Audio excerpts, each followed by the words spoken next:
আল্লাহ রাব্বুল ইজ্জা ওয়াল জালালের দরবারে শুকরিয়া জ্ঞাপন করছি যে আল্লাহ তাআলা আমাদেরকে সাইয়্যিদুশ শুহুর 12 মাসের মধ্যে থেকে শ্রেষ্ঠতম মাস রমাদানুল মুবারাকে ইফতারির পূর্ব মুহূর্তে মহাবিশ্বের মহাবিশ্বয় মহাগ্রন্থ আল কোরআন আল কারীম থেকে সরাসরি কিছু কথা শুনবার জন্য একত্রিত হওয়ার সুযোগ করে দিয়েছেন। আমরা সবাই পড়ছি কালিমাতুশ শুকর আলহামদুলিল্লাহ।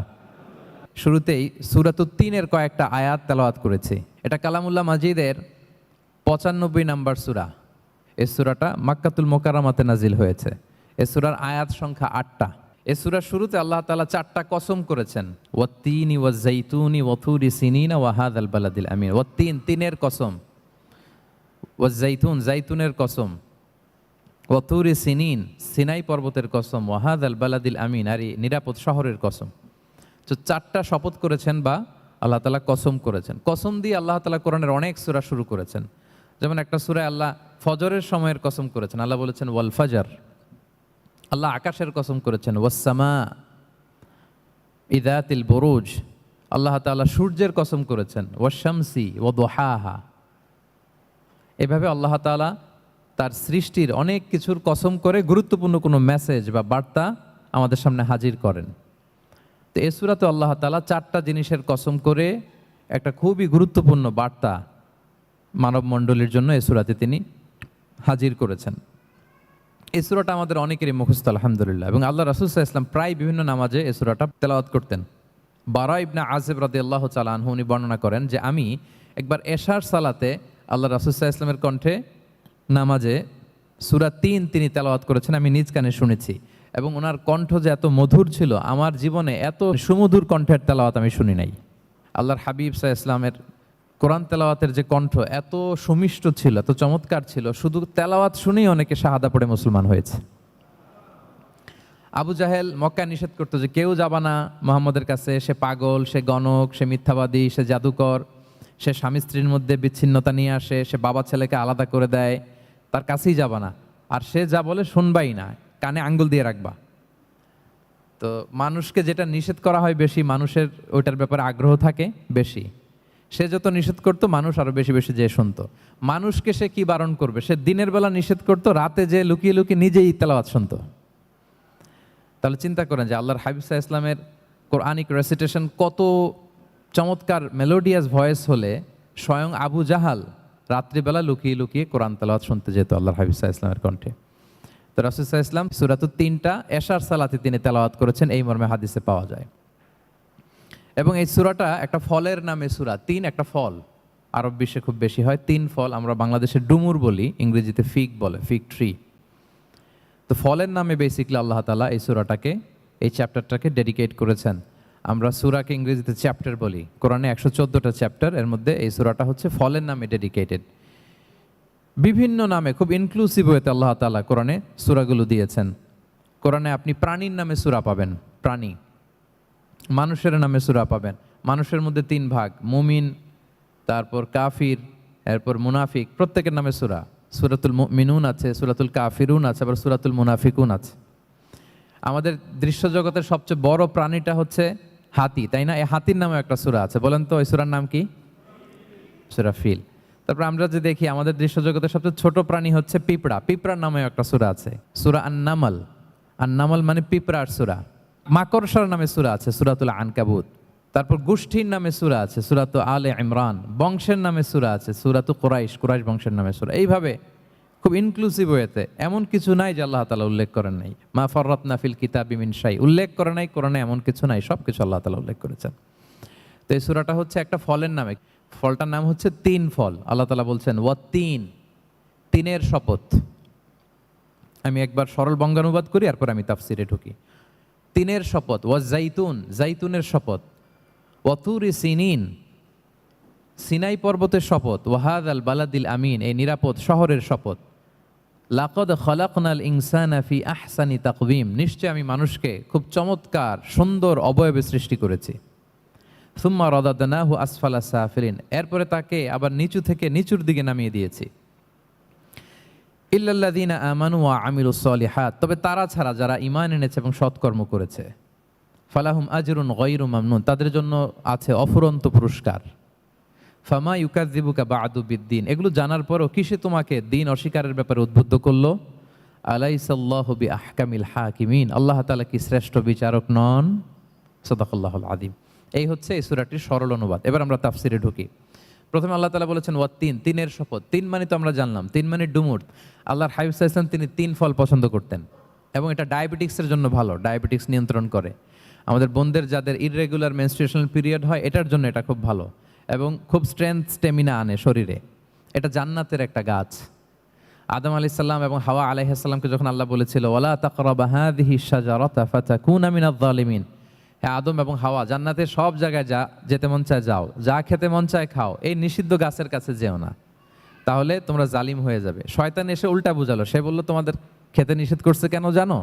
আল্লাহ চায় না যে তোমরা জান্নাতে থাকো, আল্লাহ চায় এখান থেকে তোমাদের বের করে দিবে, কিন্তু তোমরা যদি এই গাছের ফল খাও আল্লাহ আর বের করতে পারবে না। দেখছেন শয়তানের অবস্থা? শয়তান কিন্তু নেগেটিভিটি নিয়ে সামনে আসে না, আসে খুব আপনার ওয়েল উইশার হিসেবে, উপদেশ নিয়ে খুব ভালো একটা পজিটিভ ওয়েতে আসে। তো ওনারা খেয়ে ফেললেন এই নিষিদ্ধ গাছের ফল। খাওয়ার ফলে আদম আলাইহিসসালাম, হাওয়া আলাইহিসসালাম ওনাদের গা থেকে জান্নাতের পোশাকগুলো ঝরে পড়ে গেল। এখন কি দিয়ে ওনারা ওনাদের প্রাইভেটকে ঢাকবেন? তখন ওনারা তাফসির ফি জিলালিল কোরআনে এসেছে যে ওনারা এই তিন গাছের পাতা নিয়ে নিজেদের প্রাইভেট ঢেকেছিলেন। সুবহানাল্লাহ। সেই তিন ফলের কসম আল্লাহ করলেন, ওয়াত্তিন, তিনের শপথ। এরপর আল্লাহ তাআলা বললেন ওয়া জাইতুন, জাইতুনের শপথ। জাইতুন মানে হচ্ছে জলপাই। তো আল্লাহ তাআলা বললেন ওয়া জাইতুন, জাইতুনের শপথ। জাইতুন মানে হচ্ছে জলপাই, ইংরেজিতে আমরা যেটাকে অলিভস বলি। তো আল্লাহ তিনের কসম করলেন এবং অলিভের কসম করলেন। দুইটাই খুব উপকারী ফল এবং আল্লাহর হাবিব সাল্লাল্লাহু আলাইহি ওয়াসাল্লাম তিনি জলপাইও খুব পছন্দ করতেন। ওনার রেগুলার ফুড আইটেমের মধ্যে জলপাই ছিল, অলিভস ছিল। এটা পাহাড়ি এরিয়া, মরুভূমিতে হয় এবং রাসূল সাল্লাল্লাহু আলাইহি ওয়াসাল্লাম বলেছেন কুলু যাইত ওয়াদ্দাহিনু ফাইন্নাহু মিন শাজারাতিন মুবারাকা, তোমরা অলিভ অয়েল এটা খেও এবং এটা গায়ে মালিশ করো, কেননা এটা বরকতময় একটা গাছের ফল, শাজারা মুবারাকা। এটা শরীরের ব্যাড কোলেস্টেরলকে কমিয়ে দেয়। দাড়িতে অ্যাপ্লাই করলে, চুলে অ্যাপ্লাই করলে সহজে পাকে না দাড়ি চুল, এবং স্কিনে অ্যাপ্লাই করলেও স্কিনের জন্য ভালো, স্কিনের জন্য বেশ ভালো। এটা যাদের সুযোগ হয় আপনারা দাড়িতে চুলে অ্যাপ্লাই করবেন, খাবেন।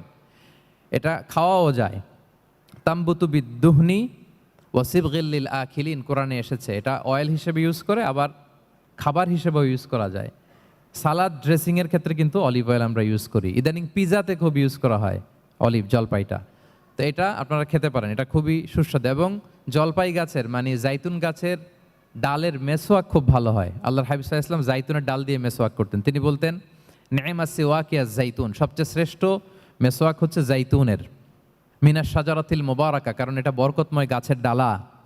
এবং ফাইন্নাহু সিওয়াকি ওয়া সিওয়াকুল আম্বিয়া মিন ক্বাবলি, এই জাইতুনের ডাল দিয়ে আমিও যেমনি মেসোয়াক করি, আমার আগে যত নবী পৃথিবীতে এসেছে সবাই জাইতুনের ডাল দিয়ে মেসোয়াক করত।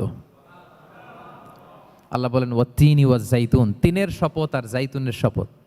এরপর আল্লাহ তাআলা বললেন ওয়াতুরি সিনিন, সিনাই পর্বতের শপথ। প্রথমে দুইটা ফলের শপথ করলেন, এবার একটা পাহাড়ের শপথ করতেছেন। আপনারা কি তুর পাহাড়ের নাম শুনেছেন? হ্যাঁ শুনেছেন। এই সিনাই পর্বত দ্বারা তুর পাহাড় উদ্দেশ্য।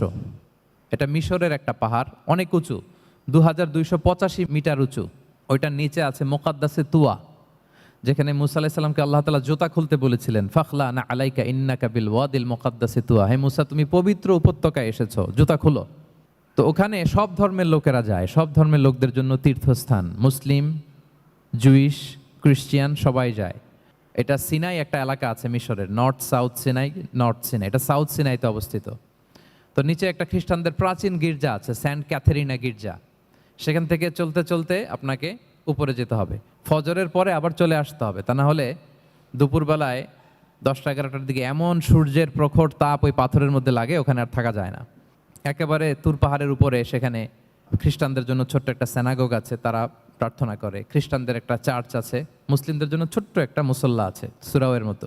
আল্লাহ ওই সিনাই উপত্যকার কসম করেছেন, ওয়াতুরি সিনিন, সিনাই উপত্যকার কসম। এখানেই আল্লাহ তাআলা মুসা আলাইহিস সালামকে তাওরাত দিয়েছিলেন, মেজর একটা আসমানি কিতাব দিয়েছিলেন, এবং সরাসরি মুসা আলাইহিস সালাম এই পাহাড়ের চূড়ায় বসে আল্লাহ তাআলার সাথে কথা বলতেন। ওয়াকাল্লামাল্লাহু মুসা তাকলিমা, উনি সরাসরি কথা বলতেন, এটা ওনার একটা স্পেশাল বৈশিষ্ট্য ছিল, ক্যারেক্টারিস্টিক্স। এবং আল্লাহ তাআলা নূরের তাজাল্লি দিয়ে এই পাহাড়কে একবার জ্বালিয়ে দিয়েছিলেন। আজও এই পাহাড়ের রংটা অনেকটা একটু লালচে, একটু কালোচে, একটু রেডিশ কালারের। এবং মুসা আলাইহিস সালাম এই নূরের তাজাল্লির ঝলকে তিনি বেহুশ হয়ে গিয়েছিলেন এই পাহাড়ের উপরে। ইয়াজুজ মাহাজুজ যখন কিয়ামতের আগে আগমন করবে, তখন মুসলমানদের সেন্টার হবে। ঈসা আলাইহিস সালাম মুসলমানদেরকে নিয়ে ওইখানে অবস্থান করবেন, এই তুর পাহাড়ের ওখানে। এবং আল্লাহর হাবিব সাল্লাল্লাহু আলাইহি ওয়াসাল্লামের মেরাজের রাতে ইসরার সময় একটা স্টেশন ছিল এই তুর পাহাড়। জিবরাইল আলাইহিস সালাম এই তুর পাহাড়ে আল্লাহর হাবিব সাল্লাল্লাহু আলাইহি ওয়াসাল্লামকে নামিয়ে বলেছিলেন যে এটা জাবাল মুসা, আপনার ভাই মুসার পাহাড়, আপনি এখানে 2 রাকাত নামাজ পড়েন, দোয়া করেন। আল্লাহর হাবিব সাল্লাল্লাহু আলাইহি ওয়াসাল্লাম এই তুর পাহাড়ে 2 রাকাত সালাত আদায় করেছিলেন এবং দোয়া করেছিলেন। আল্লাহ এই তুর পাহাড়ের কসম কাটলেন, ওয়াতুরি সিনিন, সিনাই পর্বতের কসম, যেখানে তাওরাত কিতাব নাজিল হয়েছিল। এরপর আল্লাহ তাআলা বললেন ওয়াহাদাল বালাদিল আমিন, আর এই নিরাপদ শহরের শপথ। এই শহর দ্বারা মক্কা শহর উদ্দেশ্য, কারণ রাসূল সাল্লাল্লাহু আলাইহি ওয়াসাল্লাম তখন মক্কায় ছিলেন, মক্কা নগরী। এই শহরের পূর্ব নাম ছিল বাক্কা। মক্কা নগরীকে বলা হয় উম্মুল কুরা, সব শহরের মা, সব শহরের সেন্টার, পৃথিবীর নাভিস্থল। এবং আল্লাহ তাআলা বলেছেন মান দাখালাহু কানা আমিনা, এখানে যে প্রবেশ করবে সে নিরাপদ। হেরেমের মধ্যে কিন্তু কাউকে আক্রমণ করা যায় না, কোনো খুনিও যদি ঢুকে যায় অ্যাটাক করা যাবে না। তো জাহেলি যুগে এমনটা ঘটতো, কারোর সাথে কারো শত্রুতা হলে, ধরেন যে একজন তার বাবাকে হত্যা করেছে, তো সে তাকে পেয়েছে, ওই লোক বাঁচার জন্য দৌড়াতে দৌড়াতে হেরেমের ভিতরে ঢুকে যেত, কারণ সে জানে যে হেরেমে ঢুকলে সে আমাকে মারবে না। তো পরে সে যখন হেরেম থেকে বেরোতো, আবার তার সাথে যুদ্ধ শুরু হতো। এবং এই শহরের এত মর্যাদার কারণ হচ্ছে সাইয়েদনা ইব্রাহিম আলাইহিস সালাম তিনি আল্লাহর কাছে দোয়া করেছিলেন যে রব্বি জাআল হাযা বালাদান আমিনা, হে আল্লাহ আপনি এই শহরকে নিরাপদ করেন, ওয়ারযুক আহলাহু মিনাস সামারাত, আর এই শহরের অধিবাসীদেরকে আপনি ফলমূল দিয়ে রিজিকের ব্যবস্থা করেন। এখনো দেখবেন যে সারা পৃথিবীতে যেই ফল নাই মক্কাতে ওই ফল আছে, সারা পৃথিবী থেকে ফল ওখানে যায়। এবং মক্কার নেইবরিং সিটি তায়েফ, সেখানে অনেক ফল উৎপাদিত হয়, এখানে আসে। নিরাপদ শহর বালাদান আমিনা। এবং আল্লাহর হাবিব সাল্লাল্লাহু আলাইহি ওয়াসাল্লাম বলেছেন যে এই মক্কা শহর আমার সবচাইতে প্রিয় শহর। বাধ্য হয়ে তিনি যখন হিজরত করলেন মদিনায়, সেদিন বারবার তিনি মক্কার দিকে পেছনে ফিরে ফিরে তাকান, আর কেঁদে কেঁদে তিনি বলতেছিলেন যে মাক্কাতু আহাব্বুল বিলাদ ইলাইয়া, মক্কা আমার কাছে সবচেয়ে প্রিয় নগরী। লাউলা উখরিজতু লামা খারাজতু, আমাকে যদি জোর করে বের করে দেয়া না হতো আমি কোনোদিন মক্কা ছেড়ে অন্য কোথাও যেতাম না। আল্লাহর হাবিব সাল্লাল্লাহু আলাইহি ওয়াসাল্লামের সবচাইতে প্রিয় শহর ছিল মক্কা, এবং এটা আল্লাহর হাবিব সাল্লাল্লাহু আলাইহি ওয়াসাল্লামের জন্মস্থান, মাকান মাউলিদির রাসূল, রাসূল সাল্লাল্লাহু আলাইহি ওয়াসাল্লামের বিলাদাত হয়েছে এই শহরে। এবং এই শহরকে আল্লাহ বলেছেন মাসাবাতান লিন্নাসি ওয়া আমনা, মানুষের মিলনস্থল, কেন্দ্রস্থল, সারা পৃথিবী থেকে মানুষ ওখানে যায়। আপনি যে রমাদানে যদি মক্কায় যান, আল্লাহু আকবার, লক্ষ লক্ষ উমরা পালনকারী সেখানে, ইউরোপ থেকে, আফ্রিকা থেকে, অস্ট্রেলিয়া থেকে, এশিয়া থেকে, সারা পৃথিবীর মানুষের মিলনস্থল। ওখানে গেলে আপনি দেখবেন মাসাবাতান লিন্নাসি ওয়া আমনা, নিরাপদ জায়গা এবং মানুষের মিলনস্থল। এটা এখানে এমন মসজিদ আল্লাহ রেখেছেন কাবা ঘরের চারদিকে, এটাকে বলা হয় মসজিদুল হারাম, যে মসজিদে 1 রাকাত সালাত পড়লে 1 লক্ষ রাকাতের সওয়াব হয়। আল্লাহর ঘরকে কেন্দ্র করে তাওয়াফের নির্দেশ দেওয়া হয়েছে, ওয়ালিয়াত তাওয়াফু বিল বাইতিল আতিক, পৃথিবীর কোনো ঘরকে তাওয়াফ করা যায় না, কোনো ঘরকে, এই একটা মাত্র ঘর যেটাকে এর চারদিকে এরকম তাওয়াফ করা যায়। তাহলে এই পবিত্র ঘর, পবিত্র মসজিদ যেই শহরে অবস্থিত, সেই শহরের কসম আল্লাহ করেছেন। আল্লাহ বললেন ওয়াহাদাল বালাদিল আমিন, এই নিরাপদ শহরের কসম, মানে মক্কা শহরের কসম। আমরা আপাত দৃষ্টিতে আমাদের কাছে মনে হচ্ছে 2টা ফলের কসম, একটা পাহাড়ের কসম, একটা নগরীর কসম। আসলে বেসিকলি আল্লাহ তাআলা এই 4টা শপথ দিয়ে 3 নবীর জন্মস্থান, 3 নবীর নবুয়তের কসম করেছেন। কিভাবে সেটা আমি মিলিয়ে দেই। এই যে প্রথমে যে আল্লাহ বলেছেন ওয়াত্তিনি ওয়া জাইতুন, 3 এবং জাইতুনের কসম। পৃথিবীতে সবচেয়ে বেশি 3 এবং জাইতুন কোথায় উৎপন্ন হয় জানেন? ফিলিস্তিনে। কোথায়? শাম দেশে, যেটা হাদিসের পরিভাষায় বলা হয় শাম, বর্তমান ফিলিস্তিন এবং সিরিয়া মিলে। 3 জাইতুন দিয়ে বেসিকলি আল্লাহ তাআলা ফিলিস্তিনের শপথ করেছেন, শাম দেশের শপথ, যেখানকার বেথলহামে ঈসা আলাইহিস সালাম, জেসাস ক্রাইস্ট, তিনি জন্মগ্রহণ করেছেন, ঈসা আলাইহিস সালামের জন্মস্থান।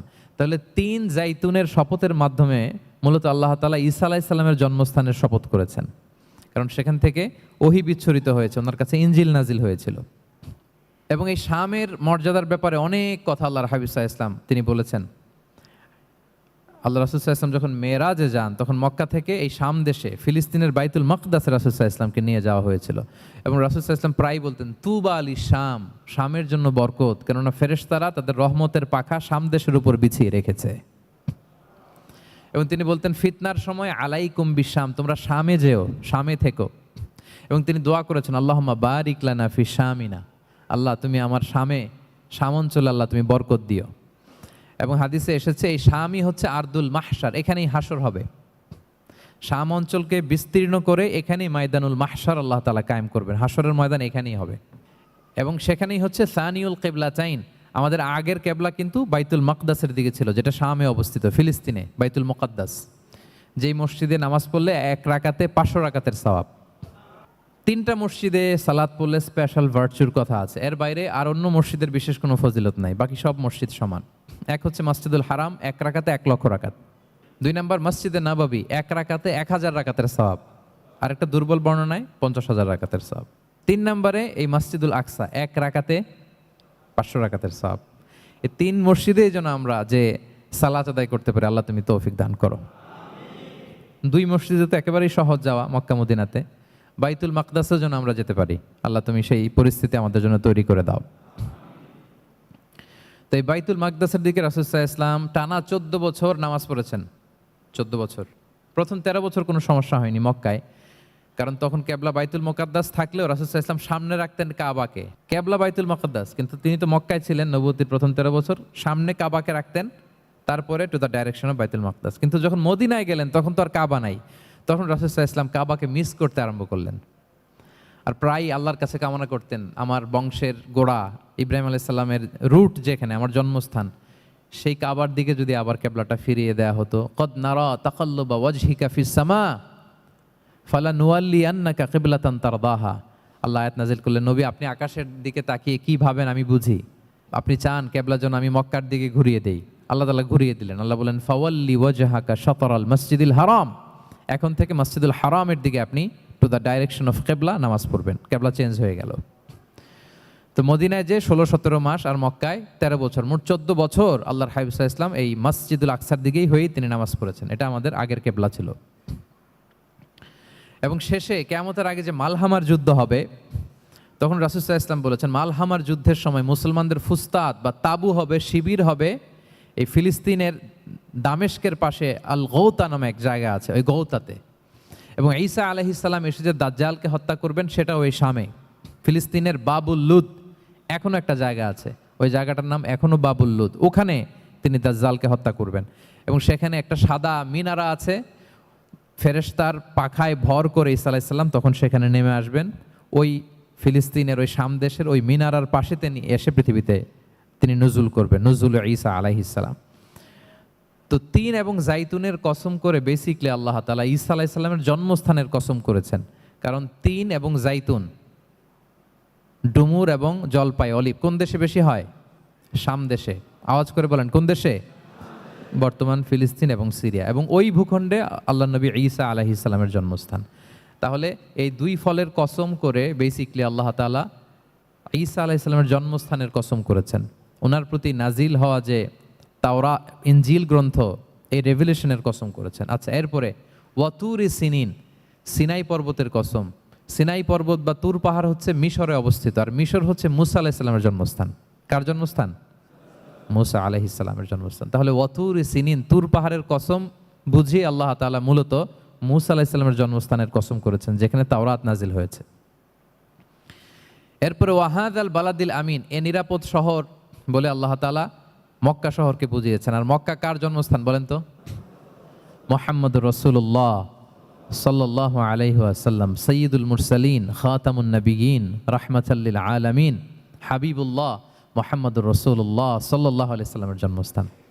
তাহলে এই 4টা আয়াতে 4টা শপথের মধ্য দিয়ে মূলত আল্লাহ তাআলা ঈসা আলাইহিস সালামের জন্মস্থান, মুসা আলাইহিস সালামের জন্মস্থান এবং মুহাম্মদ সাল্লাল্লাহু আলাইহি ওয়াসাল্লামের জন্মস্থান, যেই 3টা এলাকায় ভূখণ্ডে 3টা মেজর ওহী নাজিল হয়েছে। এক তো ঈসা আলাইহিস সালামের কাছে নাজিল হয়েছে ইনজিল কিতাব, আরেকটা হচ্ছে তাওরাত। তাওরাত এমন কিতাব যে কিতাব দিয়ে হাজার হাজার নবীরা ফয়সালা করেছেন। বনি ইসরাইলের অনেক নবীর উপর কোনো কিতাব নাজিল হয়নি, তার মানে তারা রসুল ছিলেন না, তারা নবী, তারা সব কিছু তাওরাত দিয়েই ফয়সালা করতেন। আর রাসূল সাল্লাল্লাহু আলাইহি ওয়াসাল্লামের উপর কোরআন নাজিল হয়েছে। তার মানে প্রথম 4টি শপথ দিয়ে বেসিকলি ইনজিলের শপথ, তাওরাতের শপথ এবং কোরআনের শপথ। বুঝতে পেরেছেন সবাই? আল্লাহ ওহির শপথ করেছেন। দেখেন, ফল, পাহাড়, নগরী মাড়িয়ে সারা পৃথিবী ঘুরিয়ে আপনাদেরকে শেষ পর্যন্ত ইনজিল, তাওরাত এবং কোরআনে নিয়ে আসছি। আসছেন আমার সাথে, আসছেন? হ্যাঁ, এই রেভেলেশনের শপথ আল্লাহ করেছেন। তাহলে ওয়াত্তিনি ওয়াজ্জাইতুনি ওয়াতুরি সিনিনা ওয়া হাযাল বালাদিল আমিন, এই 4 আয়াতে 4টা শপথের মধ্য দিয়ে মূলত আল্লাহ তাআলা আসমান থেকে নাজিল হওয়া যে ওহী, এই ওহীর শপথ অথবা ওহী যেই ভূখণ্ডে নাজিল হয়েছে সেই ভূখণ্ডগুলোর শপথ করে আল্লাহ একটা গুরুত্বপূর্ণ কথা বলবেন। সেটা কি? আল্লাহ তাআলা বললেন, লাকাদ খালাকনাল ইনসানা ফি আহসানি তাকওয়িম, আর আমি মানুষকে অত্যন্ত চমৎকার অবয়বে সৃষ্টি করেছি, চমৎকার গঠনে, চমৎকার স্ট্রাকচারে, ডিজাইনে সৃষ্টি করেছি। মানুষের দৈহিক অবকাঠামো গঠন এটা যেমনি চমৎকার, মানুষের ইন্টেলেকচুয়াল কাঠামো এটা চমৎকার, মানুষের আচরণগত যে বিহেভিয়ারাল ট্রেটস, ক্যারেক্টারিস্টিক্স এটাও চমৎকার। প্রত্যেক দিক থেকে আল্লাহ তাআলা নান্দনিকভাবে মানুষকে তিনি তৈরি করেছে। আমরা যদি দেহের কথা বলি, হিউম্যান অ্যানাটমি নিয়ে যাদের ধারণা আছে, আপনি শুনলে অবাক হবেন এত জটিলভাবে আমাদের দেহটা ফাংশন করে।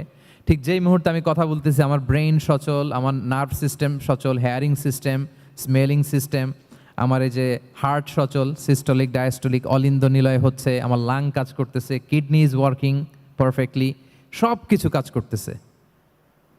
এত সূক্ষ্মভাবে আমাদের দেহটা কাজ করে, এটাকে ইংরেজিতে বলে মরফোলজি, আকৃতি সংক্রান্ত যে বিদ্যা, এটা নিয়ে যদি আপনি দেখেন যে মানুষের হাত কিভাবে কাজ করে, মানুষের পা কিভাবে কাজ করে, মানুষের হিউম্যান ব্রেইন কিভাবে কাজ করে, আপনি অবাক হবেন। এবং আল্লাহর যে সেট আপ, লাকাদ খালাকনাল ইনসানা ফি আহসানি তাকওয়িম, নিশ্চয়ই আমি মানব জাতিকে চমৎকার অবয়বে তৈরি করেছি। আপনি যদি অবয়বটা দেখেন, আমাদের স্ট্রাকচার, এর চেয়ে সুন্দর করে আর তৈরি করা যেত না, এর চেয়ে সুন্দর আর হতে পারে না। যেখানে যা দেয়ার, মাথার চুল থেকে পায়ের নখ পর্যন্ত, আপনি একটা ডিজাইনে, স্ট্রাকচারে, সেট আপে আপনি ভুল ধরতে পারবেন না। যেখানে যেটা দরকার, আপনি একটু খেয়াল করে দেখেন যে এই যে আমাদের চোখ,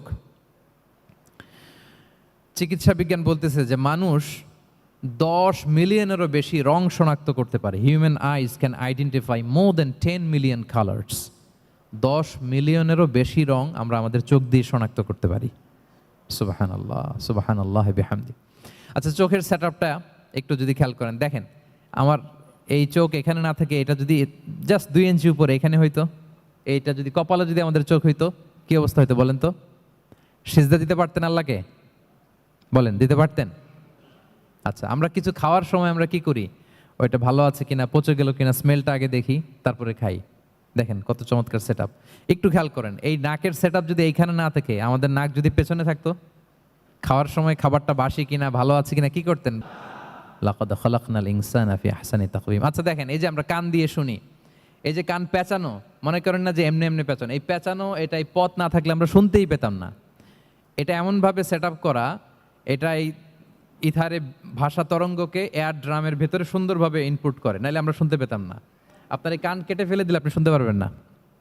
এটা এইভাবেই যেতে হবে, সুরঙ্গটা এইভাবে তৈরি হইতে হবে। আচ্ছা দেখেন, আপনার কান, এই কান যদি এইখানে না থেকে আপনার ডান বগলের নিচে হইতো, বাম কান যদি বাম বগলের নিচে হইতো, তাহলে কি হইতো বলেন? আজকে আমার ওয়াজ কিভাবে শুনতেন বলেন দেখি, কিভাবে শুনতেন? বুদ্ধি আছে বলে যে হুজুর এইভাবে শুনতাম।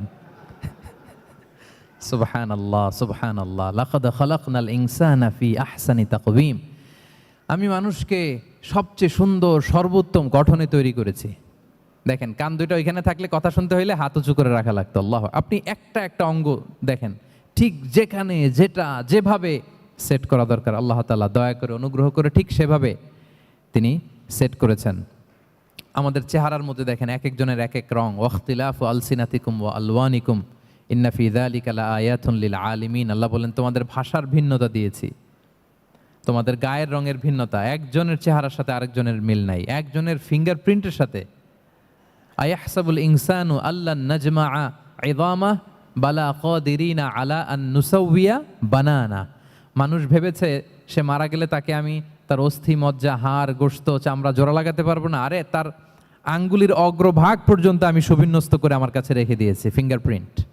আমাদের ফিঙ্গারপ্রিন্টগুলো আল্লাহর কাছে সংরক্ষিত, একজনের ফিঙ্গারপ্রিন্টের সাথে আরেকজনেরটা মিলে না। এই যে আমার 10 আঙ্গুলে 10টা ফিঙ্গারপ্রিন্ট, পায়েরগুলো হচ্ছে ফুটপ্রিন্ট, একটার সাথে আরেকটা মিলে। আমার এটার সাথে এটা মিলবে বলেন? আমার সাথে আপনারটা মিলবে? বর্তমানে পৃথিবীতে কত কোটি মানুষের বসবাস বলেন?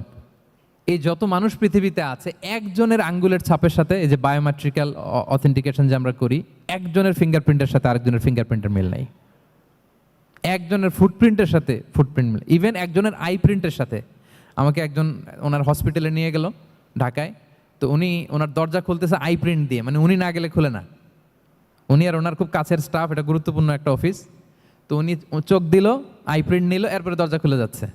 দেখেন, একজনের আই প্রিন্টের সাথে আরেকটা আই প্রিন্ট মেলে না। সুবহানাল্লাহ। প্রিয় ভাইরা, একজনের ফিঙ্গারপ্রিন্টের সাথে আরেকজনের ফিঙ্গারপ্রিন্টের কোনো মিল আছে পৃথিবীতে? ফুটপ্রিন্টের সাথে, আই প্রিন্টের সাথে? কারণ ডিজাইনারটা কে বলেন তো? হুয়াল্লাযী ইউসাউবিরুকুম ফিল আরহামি কাইফা ইয়াশা। মায়ের পেটে থাকতেই আল্লাহ তাআলা এগুলো ডিজাইন করে দিয়েছেন, আমি কেমন হব, আমার বৈশিষ্ট্য কেমন কেমন হবে। এই যে আমি যে আমার বাবা দাদা 14 পুরুষের ডিএনএ বয়ে বেড়াই, এগুলো সব নিয়ে আমার বৈশিষ্ট্য, আমার কণ্ঠস্বর, আমার ক্যারেক্টারিস্টিক্স, আমার ফিচার কেমন হবে, সব তিনি আল্লাহ তাআলা মায়ের পেটে থাকতে ডিজাইন করে দিয়েছেন। সুবহানাল্লাহ। আল্লাহ বলছেন লাকাদ খালাকনাল ইনসানা ফি আহসানি তাকওয়িম। প্রিয় ভাইরা, কসম করার পরে আল্লাহ যে কথাটা বলেন এটা অনেক গুরুত্বপূর্ণ, খুবই গুরুত্বপূর্ণ বার্তা। আল্লাহ চারটা কসম করে তিনটা নবীর জন্মস্থানের শপথ করে তিনি বললেন লাকাদ খালাকনাল ইনসানা ফি আহসানি তাকওয়িম। নিশ্চয় আমি অত্যন্ত চমৎকার আকৃতিতে মানুষকে তৈরি করেছি। মানুষের গঠন এরকম, মাথা থেকে পা পর্যন্ত। আমি তো দু একটার কথা বললাম, চোখ, নাক, কান, আপনি একটা একটা করে যদি ধরেন, আমাদের হেয়ারিং সিস্টেম কীভাবে কাজ করে, হেয়ারিং নার্ভ কীভাবে কাজ করে, আমাদের সেন্সেশন কীভাবে কাজ করে, আমাদের ব্রেন কীভাবে কাজ করে। আমাদের এক একজনের ব্রেন 1.5 কেজি ওজন, 3 পাউন্ডের মতো একটা সুস্থ মানুষের অ্যাভারেজ ব্রেনের ওজন। এই ব্রেনের মেমোরি হচ্ছে 2.5 মিলিয়ন গিগাবাইট। আপনার মোবাইলে স্পেস কত বলেন, মেমোরি কত? হ্যাঁ, 512 জিবি। আর আমার আর আপনার ব্রেইনের যে মেমোরি, এই মেমোরি হচ্ছে 2.5 মিলিয়ন গিগাবাইটস। আল্লাহ, এই যে প্রতি মুহূর্তে আমাদের নিউরন কানেক্টিভিটি হচ্ছে, ব্রেনের স্নায়ুগুলোর যত কানেক্টিভিটি হয়, যত আমরা চিন্তা করে ব্রেনকে খাটাই, নতুন নতুন জিনিস আমরা তৈরি করতে পারি। এবং এমনভাবে আল্লাহ তাআলা এমন সফিস্টিকেটেড ব্রেইন আল্লাহ মানুষকে দিয়েছে, মানুষ পারে না এমন কিছু নাই। মানুষ যা কল্পনা করতে পারে মানুষ তা করে দেখাতে পারে। এজন্য আমাদের কল্পনার জানালাটাকে বড় করতে হবে। আই রিপিট, মানুষ যা কল্পনা করতে পারে, ইমাজিন করতে পারে, সেটা মানুষ করে দেখাতে পারে। ওই ক্যাপাসিটি দিয়ে আল্লাহ তাআলা মানুষকে তৈরি করেছেন। সুবহানাল্লাহ, সুবহানাল্লাহ। লাকাদ খালাকনাল ইনসানা ফি আহসানি তাকওয়িম। এই ব্রেনকে খাটিয়ে মানুষের কত ইনভেনশন, কত ডিসকভারি, মানুষ সভ্যতার পর সভ্যতা বিনির্মাণ করেছে। চোখ ধাঁধানো মানুষের আবিষ্কার, তাক লাগিয়ে দিয়েছে গোটা বিশ্বে একটার পর একটা করে।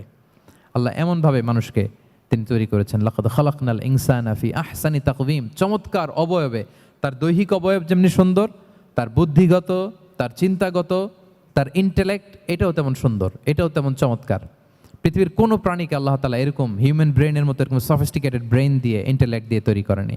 এজন্য সব প্রাণী থেকে মানুষ আলাদা, সব প্রাণী থেকে মানুষের চিন্তা, বিবেক, বুদ্ধি এগুলো আলাদা।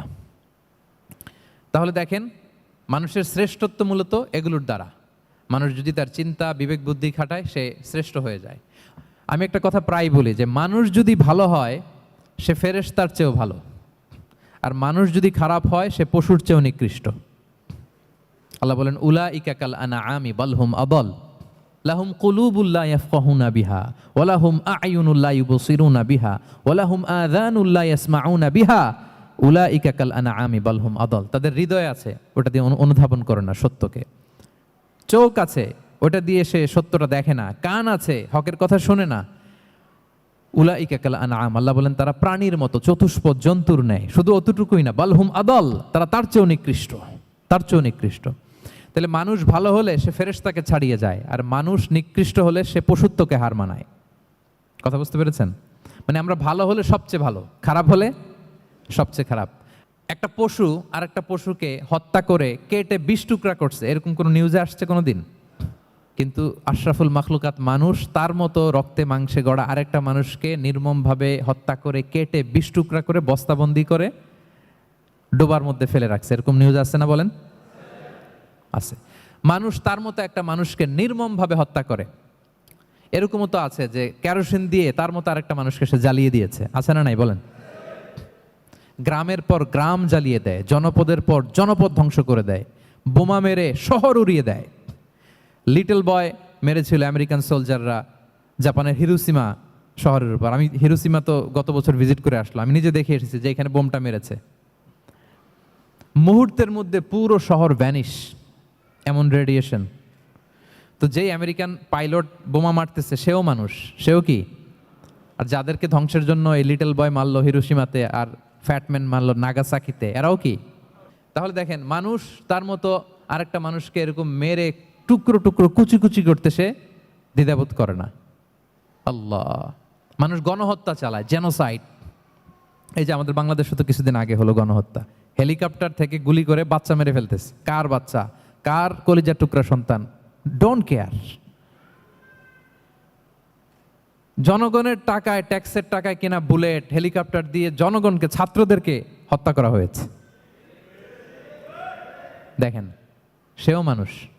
যারা হত্যা করতেছে, গণহত্যা, জেনোসাইড চালিয়েছে, তারাও মানুষ। তাহলে মানুষ যদি খারাপ হয়, মানুষের চেয়ে খারাপ আর কেউ হয়? আর মানুষ ভালো হলে মানুষের চেয়ে ভালো কেউ হতে পারে? মানুষ এমন জায়গায় যেতে পারে যেখানে ফেরেশতারাও যেতে পারে না। জিবরাইল ইসলামের যাওয়ার সীমানা যেখানে শেষ, মুহাম্মদ সাল্লাল্লাহু আলাইহি ওয়াসাল্লামের ঊর্ধ্ব জগতের কাহিনী সেখান থেকে শুরু। আল্লাহু আকবার। তাহলে মানুষ ভালো হলে ফেরেশতাকে ছাড়ায়, মানুষ খারাপ হলে পশুত্বকে হার মানায়।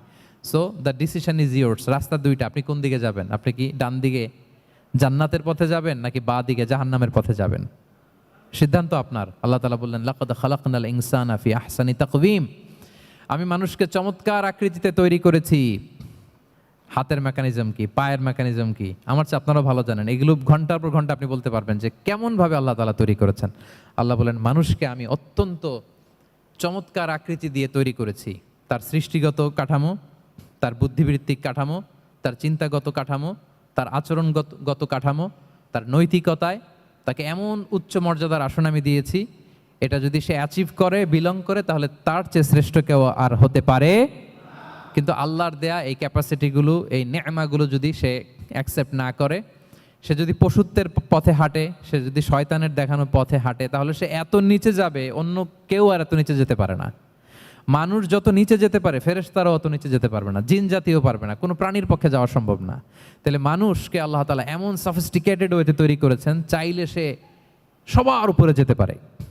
আবার চাইলে আল্লাহর দেয়া নেয়ামতগুলোকে যদি সে ভিন্ন খাতে প্রবাহিত করে, সে সবচেয়ে নিকৃষ্ট হতে পারে। সেটাই আল্লাহ বললেন, সুম্মা রাদাদনাহু আসফালা সাফিলিন। এরপরে তাকে আমি হীন থেকে হীনতর করেছি, নিচ থেকে আরো নিচে নিয়েছি। সে যখন ঈমান আনে না, সে যখন সৎকর্ম করে না, সে যখন আল্লাহর শেখানো, আল্লাহর দেখানো রাস্তায় সে চলে না, সে যখন তার নফসের কথা শোনে, সে যখন তার প্রবৃত্তির গোলাম সাজে, সে সবচেয়ে নিকৃষ্ট হয়। আসফালা সাফিলিন মানে একেবারে নিচে, এর নিচে আর নাই। আল্লাহ বলেছেন, ইন্নাল মুনাফিকিনা ফিদ দারকিল আসফালি মিনান নার। সেখানে আল্লাহ আসফাল বলেছেন। মুনাফিকরা জাহান্নামের একেবারে তলদেশে থাকবে।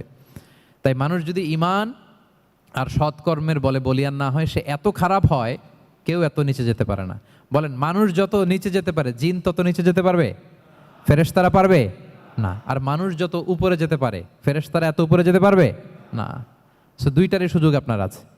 সুম্মা রাদাদনাহু আসফালা সাফিলিনের দুইটা ব্যাখ্যা। কোন মুফাসসির বলেছেন, যৌবনের পর, যৌবনে থাকে শক্তিশালী, বার্ধক্যের সময় যখন সে নুয়ে যায়, ছোট হয়, সে একেবারে দুর্বল হয়ে যায়, সেটা বোঝানো হয়েছে। আর অন্যান্য মুফাসসিরিন একরাম বলেছেন, না, আল্লাহর দেওয়া এই নেমা, ক্যাপাসিটি যখন সে সঠিক পথে কাজে লাগায় না, সে যখন প্রবৃত্তির অনুসরণ করে, সে তখন এত খারাপ হয়, এত নিচ থেকে নিচুতর হয়, এত হীন থেকে হীনতর হয়, তার চেয়ে হীনতর আর কেউ তখন হতে পারে না। সেখান থেকে বাঁচার দুটি রাস্তা আল্লাহ বলেছে। আল্লাহ বলছেন, ইল্লাল্লাযীনা আমানু ওয়া আমিলুস সলিহাত। তবে যারা ঈমান আনে এবং সৎকর্ম করে তারা ছাড়া। তারা ওই নিচু থেকে নিচুতর নয়, তারা শ্রেষ্ঠতর।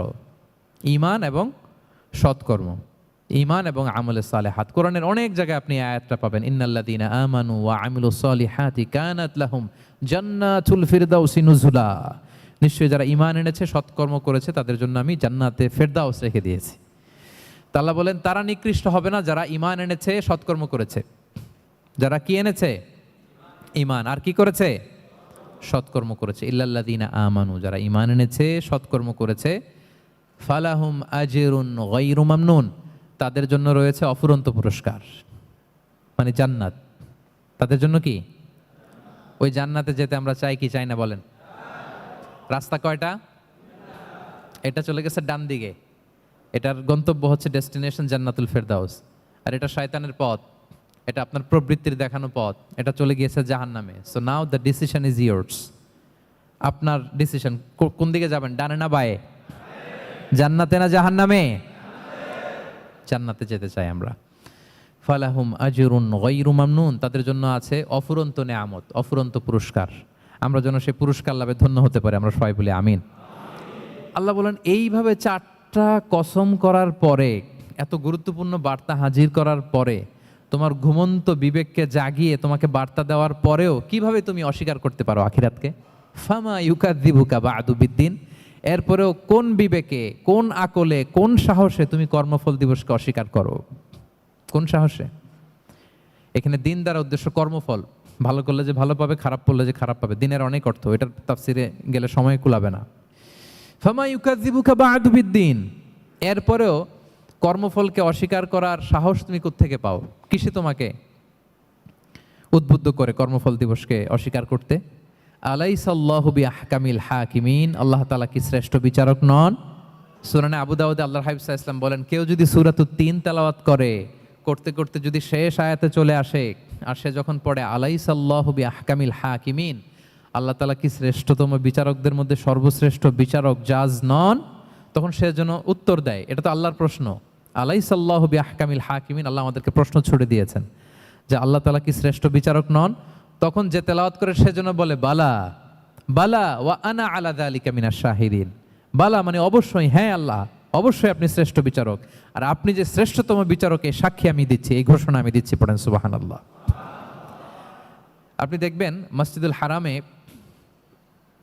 হারামাল মাক্কিতে যখন তেলাওয়াত করে ইমাম সাহেবরা, এই আয়াতের পরেই যদি রুকুতে যায় দেখবেন ফিসফিস করে বলে যে বালা বালা ওয়া আনা আলা যালিকা মিনাশ শাহিদিন। আমি নিজে শুনেছি, দেখবেন ওনার এটা পরে, কারণ আল্লাহ এখানে প্রশ্ন ছুড়ে দিয়েছেন। আর উত্তর হিসেবে বলতে হবে বালা ওয়া আনা আলা যালিকা মিনাশ শাহিদিন, আল্লাহ অবশ্যই আপনি শ্রেষ্ঠ বিচারক। আল্লাহর চাইতে শ্রেষ্ঠ বিচারক আর হতে পারে? আমরা কত লাকি যে আল্লাহর আহকামুল হাকিমিন হিসেবে বিচারক পেয়েছি। হ্যাঁ, আমাদের বিচার যদি অন্য কেউ করতো, নিজেরা যদি নিজেদের, আল্লাহ যদি বলতো তোরটা বিচার তুই কর আর তোরটা তুই কর, কি অবস্থা হইতো বলেন? যার সাথে যার শত্রুতা আছে ওইখানে দেখাই দিত। কিন্তু আমরা বিচারক হিসেবে পেয়েছি কাকে? আল্লাহ কি পার্সিয়ালিটি করবে বিচারে? স্বজন প্রীতি করবে? কারো উপর জুলুম করবে? কাউকে ঠকাবে? আল্লাহ বলেন ওয়ামা আনা বিযাল্লামিল লিল আবিদ, আমি কখনো আমার বান্দার উপর জুলুম করি না, জুলুম করি না। নাদাউল মাওয়াজিনাল কিসতা লিয়াউমিল কিয়ামা, কিয়ামতের দিন আমি মিজান নামে এমন এক ন্যায় বিচারের মানদণ্ড স্থাপন করব, ফালা তুযলামু নাফসুন শাইআ, এক বিন্দু পরিমাণ কেউ মাজলুম হবে না, এক বিন্দু পরিমাণ কেউ মাজলুম হবে না। এজন্য দুনিয়াতে যদি বিচার না পান, আল্লাহর দরবার বিচারটা দিয়ে রাখেন, সেদিন বিচার হবে। আহকামুল হাকিমিন আপনারা ঠকাবে না। দুনিয়াতে বিচার পান নাই, মাজলুম হয়েছেন, মানুষ ভুল বুঝছে, কেউ আপনারে ঠিক মতো বুঝে নাই, আপনার কথাটা কাকে বলবেন? বিপদে পড়লে ক্রাইসিস মোমেন্টে কাকে শেয়ার দিবেন? না ফেসবুকে শেয়ার দিবেন? আমরা তো ফেসবুকে শেয়ার দিয়ে দিই এখন।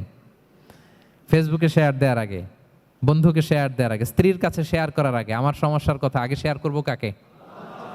কারণ আলাইসাল্লাহু বি আহকামিল হাকিমিন, আল্লাহ বলছেন আমি কি শ্রেষ্ঠ বিচারক নই?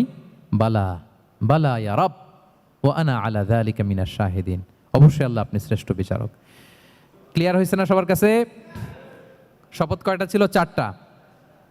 মূলত নবুয়তের শপথ, তাই না? নবুয়ত আমাদের জন্য সবচাইতে বড় নেয়ামত, কারণ নবীরা যদি আমাদেরকে এই তথ্যগুলো না দিতেন, আমরা জান্নাত জাহান্নাম চিনতাম? ভাইরা বলেন তো, আখেরাত চিনতাম? এই যে আখেরাত হবে, পুলসিরাত হবে, day of judgement, day of accountability, আল্লাহর সুপ্রিম কোর্টের কাঠ গড়ায় পাই টু পাই হিসাব দিতে হবে, নবীরা না এসে বললে আমরা এত বুঝতাম না। নবীরা জান্নাত জাহান্নাম চিনিয়েছে, আল্লাহর বিশদ পরিচয় আমাদের সামনে তুলে ধরেছে, আখিরাতের পরিচয়, লাইফ আফটার ডেথ কিরকম হবে, সবকিছু আমাদের কাছে তুলে ধরেছে। সো নবুয়ত আল্লাহ তাআলার পক্ষ থেকে অনেক বড় নেয়ামত। 2 নম্বর নেয়ামত হচ্ছে আল্লাহ তাআলা আমাদেরকে যে ক্যাপাসিটি দিয়েছে, বুদ্ধিমত্তা, ইন্টেলেক্ট, বিচার বিশ্লেষণ, যেটা দিয়ে আমরা অন্যান্য সব প্রাণী থেকে আলাদা, এটাও আল্লাহর বড় নেয়ামত। এই নেয়ামতের শুকরিয়া যেন আমরা করি।